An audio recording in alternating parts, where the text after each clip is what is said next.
Good morning everyone. I hope आप लोग healthy होंगे, घर पे होंगे और कोविड प्रोटोकॉल्स को फॉलो कर रहे होंगे। और चूँकि आप बड़े हो रहे हैं तो आपकी एक रिस्पॉन्सिबिलिटी भी बनती है कि जो भी इस पेंडेमिक को लाइटली ले रहा है उसको थोड़ा सा समझाएं और दूसरों को समझाने के साथ में खुद को भी जो है रेस्ट्रिक्ट करके रखें। घर से बाहर निकलने की कोशिश बिल्कुल भी ना करें। अगर इनके इस बाहर जाने की ज़रूरत पड़ती भी है तो हमेशा मास्क वगैरह यूज़ करें और जो प्रॉपर गाइडलाइंस दिए गए हैं उन गाइडलाइंस को ज़रूर फॉलो करें। तो स्टार्ट करते हैं आज का लेक्चर। सबसे पहले तो हम लोग थोड़ा सा रिवाइज़ कर लेते हैं हमने लास्ट लेक्चर में क्या पढ़ा था। लास्ट लेक्चर में बेसिकली हमने केमिकल चेंजेस के बारे में पढ़ा हुआ था। केमिकल चेंजेस से रिलेटेड हमने 3 एक्टिविटीज़ देखी हुई थी। उसमें सबसे पहली एक्टिविटी हमने ये देखी थी मैग्नीशियम, जो है मैग्नीशियम का बर्निंग बेसिकली। ठीक है, तो वो हमने बहुत पहले, मेरे ख्याल से क्लास 8 से ही आप पढ़ते आ रहे हो कि मैग्नीशियम रिबन होता है, उसको अगर जलाया जाता है तो फिर मैग्नीशियम ऑक्सीजन के साथ में रिएक्ट करके मैग्नीशियम ऑक्साइड बना लेता है। इन द सेम मैनर अगला जो रिएक्शन था लेड नाइट्रेट का, हमने रिएक्शन देखा हुआ था पोटेशियम आयोडाइड के साथ में। उसके बाद फिर लास्ट रिएक्शन हमने देखा था जिंक का रिएक्शन किसी भी तरह के एसिड के साथ में। ये सारे बेसिक बिल्कुल रिएक्शन है, हमने लास्ट क्लास में भी पढ़ा हुआ है, क्लास 9th में भी जैसे हमने ये पढ़ा हुआ है, हमें ये याद है। अगर आपको याद हो तो बहुत अच्छी बात है कि अगर किसी तरह का मेटल किसी तरह के एसिड के साथ में रिएक्ट करता है तो क्या क्या उससे प्रोड्यूस होता है। तो हमने बहुत ही क्लियरली, बहुत अच्छे से बहुत सिंपल वे में समझा हुआ था, पढ़ा हुआ था। कोई भी अगर मेटल किसी भी तरह के एसिड के साथ में रिएक्ट करेगा तो हाइड्रोजन गैस प्रोड्यूस करेगा। हाइड्रोजन गैस को पता कैसे करते हैं, जहाँ पे भी हाइड्रोजन गैस पास हो रही हो, जहाँ से भी, उसके सामने माचिस की तिल्ली जला के रख देंगे। माचिस की तिल्ली एक पॉप साउंड के साथ में बुझ जाता है। तो दिस एक्टिविटी इंश्योर्स कि वहाँ पे हाइड्रोजन गैस रहा होगा। हाइड्रोजन गैस के अलावा कोई और गैस होता है तो ये पॉप साउंड के साथ में कोई भी माचिस की तिल्ली वगैरह नहीं बुझता। तो ये जो है, ये कुछ एक्टिविटीज़ हैं। इन एक्टिविटीज़ को हम फॉलो करने से ये कंक्लूड कर सकते हैं कि जो भी इसमें प्रोसेस हुआ, इस प्रोसेस को ही बोलते हैं केमिकल चेंज। क्योंकि केमिकल चेंज में एक नया प्रोडक्ट जो है फॉर्म होता है। अच्छा, नया प्रोडक्ट फॉर्म हुआ, उसके पीछे क्या क्या प्रॉपर्टीज़ होंगी। सबसे पहली प्रॉपर्टी है चेंज इन स्टेट। ठीक है, लेकिन याद रहे चेंज इन स्टेट सिर्फ और सिर्फ केमिकल चेंज में ही नहीं होता है। केमिकल चेंज के अलावा फिजिकल चेंज में चेंज इन स्टेट होता है। तो हम सिर्फ और सिर्फ एक प्रॉपर्टी से नहीं बोल सकते कि इसमें जो है केमिकल चेंज हो रहा है या फिर फिजिकल चेंज हो रहा है। बाकी सारी प्रॉपर्टीज़ को भी हमें कंसिडर करना पड़ेगा। जैसे अगर हम वाटर के बारे में बात करें तो वाटर से अगर बर्फ़ में कन्वर्ट हो रहा है, वाटर आइस में अगर कन्वर्ट हो रहा है, तो ये एक तरीके का फिजिकल चेंज है। ऑल्दो उसमें स्टेट में चेंज हो रहा है, लेकिन इसकी जो फिजिकल प्रॉपर्टीज़ है उसमें कुछ चेंजेस नहीं हुए, कोई एक नया प्रोडक्ट नहीं तैयार हुआ, बस वो अपना स्टेट चेंज कर लिया। इन द सेम मैनर अगर वाटर स्टीम के फॉर्म में कन्वर्ट हो जाता है तो वहाँ पे भी सिर्फ और सिर्फ स्टेट चेंज हो रहा है। लेकिन केमिकल रिएक्शन में भी ये चीज़ें हो सकती हैं। सबसे अच्छा एग्जाम्पल है वाटर। ठीक है, हाइड्रोजन एक गैस होता है और ऑक्सीजन एक गैस होता है। ठीक है, ऑक्सीजन एक गैस होता है और हाइड्रोजन एक गैस होता है। ये दोनों ही मिला के क्या बना देता है, पानी। तो हाइड्रोजन गैस हुआ, ये इसका स्टेट गैसियस स्टेट था, इसका भी गैसियस स्टेट था। लेकिन जो वाटर है इसका स्टेट कौन सा हो गया, ये लिक्विड स्टेट हो गया। तो यहाँ पे जो चेंज हुआ, चूँकि हाइड्रोजन की प्रॉपर्टी कुछ और थी, ऑक्सीजन की कुछ और थी, और H2 की प्रॉपर्टी टोटली डिफरेंट हुई, तो यहाँ पे एक केमिकल चेंज हुआ जहाँ पे स्टेट में चेंजेस हो रहे हैं। क्लियर है। फिर आता है change in colour. Change in colour का सबसे अच्छा एग्जाम्पल क्या है, लोहा। लोहे में जंग लग जाती है। लोहे का पहले कलर कुछ और था और धीरे धीरे कुछ over a period of time अगर उसको मॉइस्चर मिलता है तो उसके बाद उसके ऊपर कुछ ब्राउनिश डिपोजिशन हो जाता है, जो कि ये बताता है कि यहाँ पे किसी तरह का कोई एक केमिकल चेंज हुआ है। हमने वो भी पढ़ा हुआ है पहले कि अगर आयरन का ऑक्सीजन के साथ में रिएक्शन होता है तो क्या होता है, कौन सा रिएक्शन बनाता है, Fe2O3, यही होता है ना। तो ये तो चेंज इन कलर का वो हो गया, डिफाइन कर दिया हमने इसको। फिर होता है evolution of a gas. Evolution of a gas में हमने बहुत अच्छे से समझा हुआ था, अभी जस्ट कुछ देर पहले ही मैंने बोला कि किसी तरह का मेटल अगर किसी तरह के एसिड के साथ में रिएक्ट कर रहा है तो इन जनरल वो हाइड्रोजन गैस प्रोड्यूस करता है। तो इसका हम एग्जाम्पल कहाँ से लेंगे, सोडियम का हम रिएक्शन करा देते हैं इसके साथ में, HCl का, HCl के साथ में, ठीक है। तो यहाँ पे क्या रिएक्शन के बाद में क्या बनेगा, NaCl बन जाएगा प्लस हाइड्रोजन गैस प्रोड्यूस हो जाएगा, ठीक है। NaCl बन जाएगा, और एक काम करता हूँ मैं, थोड़ा सा नेक्स्ट पेज पे कर देता हूँ। तो अगर मैंने Na प्लस HCl एक एसिड है, इसके साथ में रिएक्ट करा दिया तो NaCl बना और हाइड्रोजन गैस प्रोड्यूस हो गया। तो हाइड्रोजन गैस यहाँ पे चूँकि इवोल्यूशन ऑफ गैस हो रहा है, तो ये भी एक तरीके का एक प्रॉपर्टी है जो इंश्योर करने की कोशिश कर रहा है कि हाँ यहाँ पे एक केमिकल चेंज हुआ होगा। फिर उसके बाद आता है change in temperature. Change in temperature का सबसे अच्छा एग्जाम्पल है चूना। चूने को जैसे ही पानी मिलता है, ठीक है, वो क्या बनाता है स्लेट लाइम बना देता है। एक और पेज ले लेते हैं।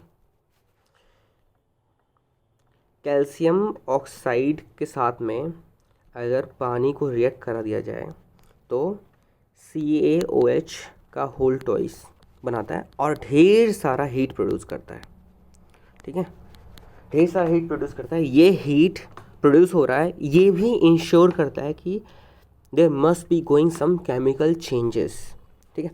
तो हमें ये 4 पॉइंट्स याद रखने हैं। वो 4 पॉइंट्स क्या है, ये चारों पॉइंट्स, सबसे पहला पॉइंट है कि अगर केमिकल चेंज हो रहा है तो स्टेट में चेंज होने की एक पॉसिबिलिटी बनती है, ज़रूरी नहीं कि हर केस में स्टेट में चेंज हो ही, ठीक है।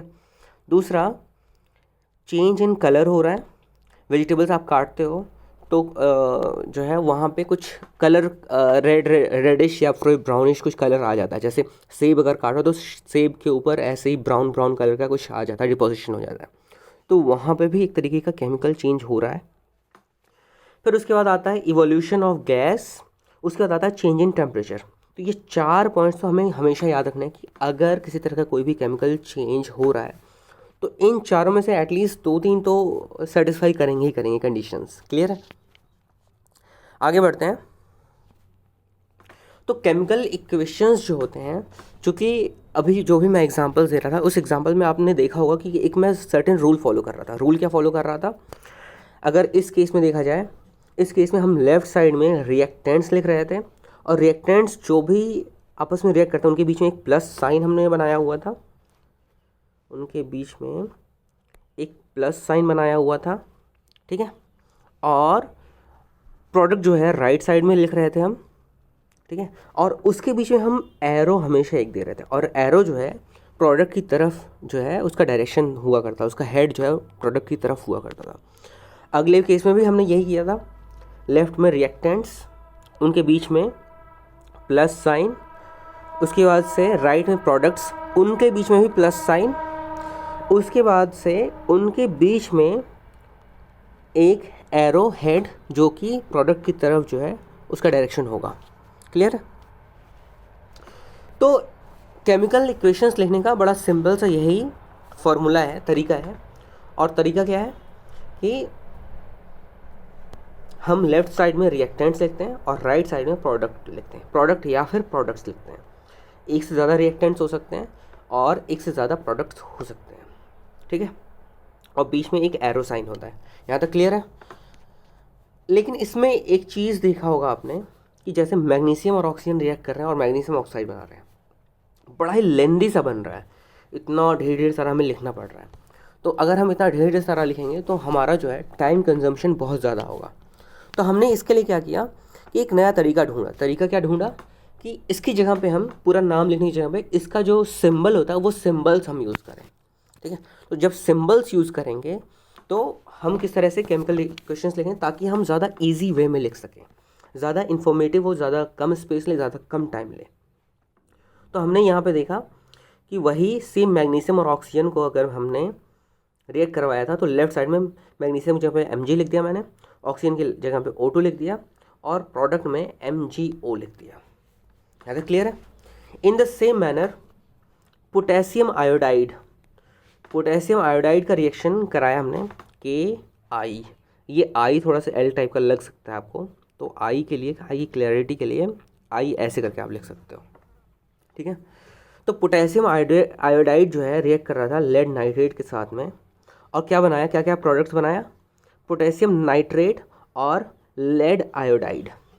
यहाँ तक क्लियर है आपको? लेकिन यहीं पे हमारा केमिकल रिएक्शन एंड नहीं होता, ये जस्ट हम स्टार्ट कर रहे हैं केमिकल इक्वेशंस लिखना, ठीक है।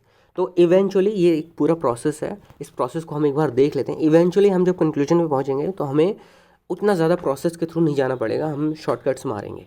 क्लियर है? तो सबसे पहला स्टेप तो ये हो गया कि आपको सारे के सारे जो है फॉर्मूले याद होने चाहिए, सारे सिम्बल्स के नाम याद होने चाहिए, सारे तरह के एलिमेंट्स के, ठीक है। जैसे जब भी हम ऑक्सीजन लिखेंगे तो हम कभी भी O नहीं लिखते हैं, हम हमेशा लिखते हैं O2 लिखते हैं। क्लियर है? अब वो क्यों लिखते हैं, वो बेसिकली आप ऐसे समझो कि जो सबसे ज़्यादा स्टेबल जिस फॉर्म में होता है उसको उसी फॉर्म में हमेशा लिखते हैं। जैसे O सिर्फ और सिर्फ O, ठीक है, मोनो एटॉमिक जो पार्टिकल है ये स्टेबल नहीं होता है, सॉरी, ये स्टेबल नहीं होता है। स्टेबल कौन सा वाला पार्ट होता है? O2। तो हम हमेशा इन जनरल O2 ही लिखते हैं। अगर ऑक्सीजन अकेले लिखना है हमें तो हमेशा O2 हम अकेले लिखेंगे, ठीक है। तो मैग्नीशियम और ऑक्सीजन रिएक्ट किया, फिर मैग्नीशियम ऑक्साइड बना दिया। ऐसे ही पोटेशियम आयोडाइड लेड नाइट्रेट के साथ में रिएक्ट किया और लेड ऑक्साइड और lead iodide, sorry, potassium nitrate और लेड आयोडाइड बना दिया। क्लियर है? अब आगे जो है ये इक्वेशन में कुछ प्रॉब्लम्स थी, इन प्रॉब्लम्स को हम कैसे सॉल्व, ये प्रॉब्लम्स क्या थी पहले वो देखते हैं, फिर उन प्रॉब्लम्स को सॉल्व कैसे करेंगे ये देखते हैं।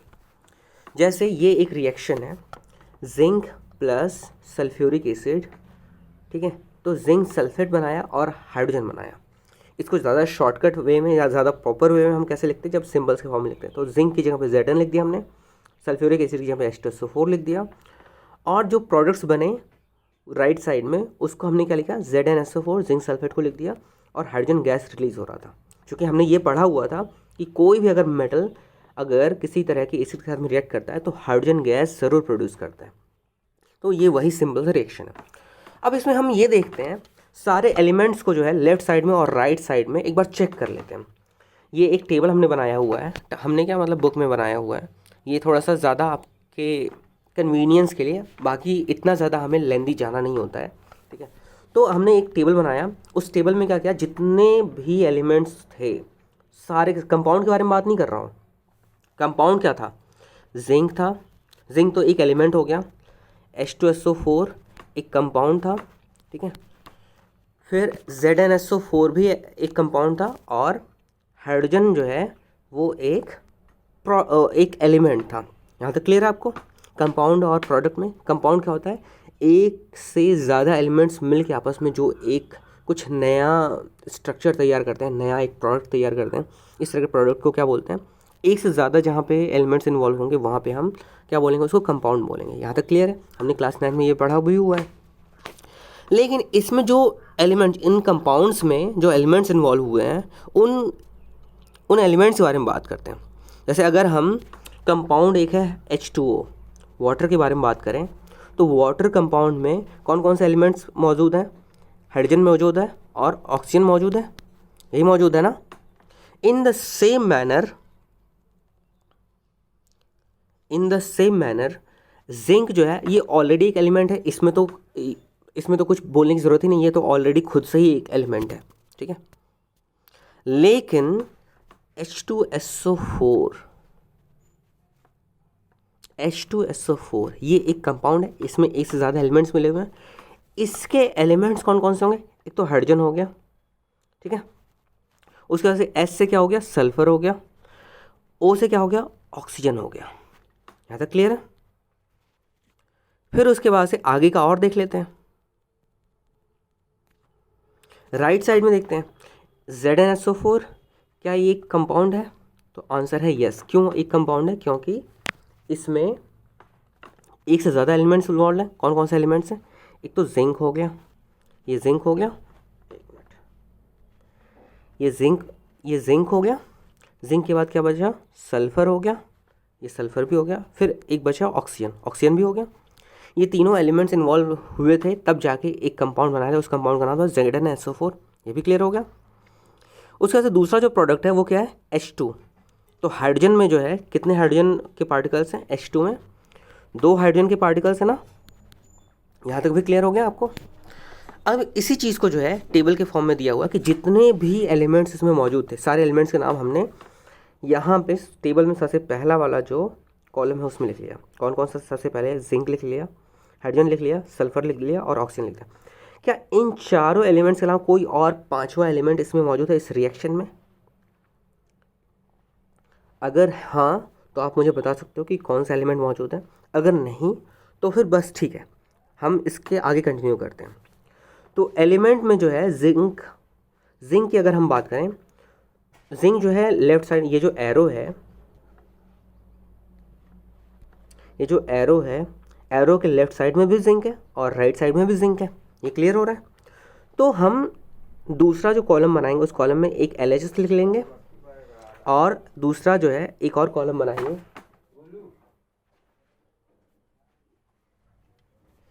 दूसरा जो कॉलम बनाएंगे हम वो RHS साइड हो गया। क्लियर है? अब देखो जिंक जो है, जिंक लेफ्ट साइड में कितने हैं गिन के देखना है। जिंक के सामने या कोई भी और नंबर लिखा हुआ है? अगर नहीं लिखा है तो जिंक को हम 1 मानेंगे। ठीक है, Zn के आगे अगर 2 लिखा हुआ होता तो हम जिंक के 2 पार्टिकल्स मानते। Zn के सामने अगर 3 लिखा होता तो 3 पार्टिकल्स मानते, और Zn के सामने 2 लिखा होता तो भी हम 2 पार्टिकल्स मानते जिंक के। अगर Zn के सामने 3 लिखा होता तो भी हम 3 पार्टिकल्स मानते जिंक के। लेकिन क्या इनमें से कोई भी है? नहीं। लेकिन Z के सामने अगर कोई भी नंबर नहीं दिया हुआ है तो उस केस में हम क्या मानते हैं कि जिंक का सिर्फ और सिर्फ एक एटम होगा। यहाँ तक क्लियर है? तो लेफ्ट साइड में क्या जिंक का एक ही एटम दिख रहा है? तो आंसर है यस। राइट साइड में कितने एलिमेंट्स, कितने एटम्स दिख रहे हैं? तो राइट साइड में 1 दिख रहा है। ऐसे ही हाइड्रोजन का भी हम चेक करेंगे। एक मिनट, मुझे इसको वापस से रीसेट कर लेने दो। ऐसे ही हम हाइड्रोजन का चेक करेंगे। लेफ्ट साइड में हम देखेंगे H2 लिखा हुआ है। H2SO4 में H2 पार्ट है, तो इसका मतलब ये हुआ लेफ्ट साइड में हाइड्रोजन के 2 पार्टिकल्स हैं। ठीक है, 2 एटम्स हैं। राइट साइड में कितने एटम्स हैं? तो राइट साइड में भी H2 है, यहाँ पे भी हाइड्रोजन के 2 एटम्स हैं। क्लियर हो गया? In the same manner sulphur का देखो कितना है। सल्फ़र का लेफ्ट साइड में सिर्फ और सिर्फ 1 है, राइट साइड में भी सल्फ़र का सिर्फ और सिर्फ 1 ही एटम मौजूद है। यहाँ तक क्लियर हो गया? और ऐसे ही जो लास्ट बचा हमारे पास में वो है ऑक्सीजन। ऑक्सीजन के साथ में ऑक्सीजन के कितने मॉलिक्यूल्स थे या कितने एटम्स थे? 4 लेफ्ट साइड में। राइट साइड में भी क्या ऑक्सीजन के 4 एटम्स हैं? तो आंसर है यस। तो अगर हम इस टेबल की बात करें, इस टेबल में जितने भी एलिमेंट्स या जितने भी एटम्स, जितने भी एलिमेंट्स के जितने भी एटम्स लेफ्ट साइड में हैं उतने ही एटम्स राइट साइड में। तो इस तरह की इक्वेशन को हम क्या बोलते हैं? Balanced chemical equation. लेकिन ज़रूरी नहीं है कि हर एक केस में बैलेंस केमिकल इक्वेशन ही आपको मिले। तो आगे हम जो है नेक्स्ट लेक्चर में हम अनबैलेंस्ड केमिकल इक्वेशन को देखेंगे और उसको बैलेंस करने की कोशिश करेंगे। ठीक है, तो आज बस यहीं पर रहने देते हैं। बाकी आप जो है बैलेंस केमिकल इक्वेशंस आप आज जो है क्या करोगे, और जितने भी आपको केमिकल इक्वेशंस मिल रहे हैं सारे के सारे केमिकल इक्वेशंस में इस तरह का चार्ट, इस तरह का टेबल बनाने की कोशिश करोगे और आप ये चेक करोगे कि क्या ये एक बैलेंस केमिकल इक्वेशन है या अनबैलेंस केमिकल इक्वेशन। बस आज का इतना ही काम है। बाकी हम कल जो है, जो नेक्स्ट लेक्चर हम पढ़ेंगे उसमें आगे हम कंटिन्यू करेंगे। Thank you.